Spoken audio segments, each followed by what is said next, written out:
Hello，你知唔知呢樣嘢係咩咧？唔係知啊，唔係好知道喎。咩嚟㗎？朱古力奶昔嚟㗎。This brown paste is actually a jar of shrimp paste made in Thai-O. But what makes Thai-O so special in making shrimp paste? Let's trace back to the 1960s and explore more. Thai-O is located at the brackish area of Pearl River.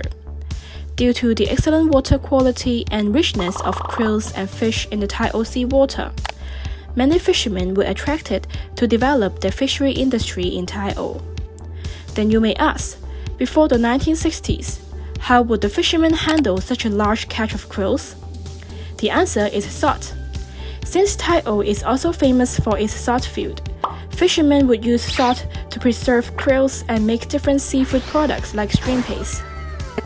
The production of shrimp paste is not an easy task. Workers have to rinse and drain the silver shrimps before hand grinding them into smaller pieces. Then, they push the shrimp pieces covered with sea salt in plastic barrels for fermentation. After a couple of days, workers need to flatten the mixture on the flat baskets so as to dry the shrimp paste under sunlight. When the color of the shrimp paste turns into dark red or brown, it is ready to be sold. 我俾你試下埋話，你會唔會想嘗試下咧？點解覺得點樣咧？啲海水味啊，都幾近啊！哇，好大陣味喎！ So, if shrimp paste has such a strong and distinctive smell, let's find out if shrimp paste is popular in Hong Kong. After conducting extensive site visits to various supermarkets across the city, we discovered that most supermarkets carry at least one, if not more, brands of this condiment. This indicates that there is a definite demand for shrimp paste among the locals.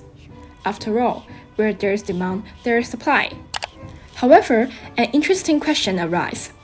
Why do people still go to Thai-O to get this authentic shrimp paste when they could easily find it closer to home? To find out, we organized a blind taste test comparing the local brand against the well-known brand. The results was fascinating. While both brands proved to be quite salty, all taste testers agree that the shrimp paste from Thai-O had a stronger umami flavor. But here's another concern. Should we worry about the health implications of consuming such salty foods? Due to the high sodium content of the shrimp paste, some companies nowadays would add shrimp heads to reduce the use of shrimp flesh during production. Hence, less salt is required to ferment shrimp and at the same time preserve the umami flavor of the shrimp paste. Despite the increasing health consciousness among consumers and companies' effort in reducing sodium, shrimp paste still have excessively high sodium content. According to the WHO, daily intake of sodium should be less than 2 grams to prevent cardiovascular diseases. But generally speaking, each serving of shrimp paste already contains 850 mg of sodium, which is almost half of the recommendation. Therefore, it is suggested to consume shrimp paste less frequently and to drink more water after consumption. Producing shrimp paste has become increasingly challenging since the Hong Kong government is promoting sustainability. In the past, fishermen could catch a large amount of fish in the Pearl River Delta, but now, the government has banned trawling in order to avoid the associated problems such as overfishing and bycatching.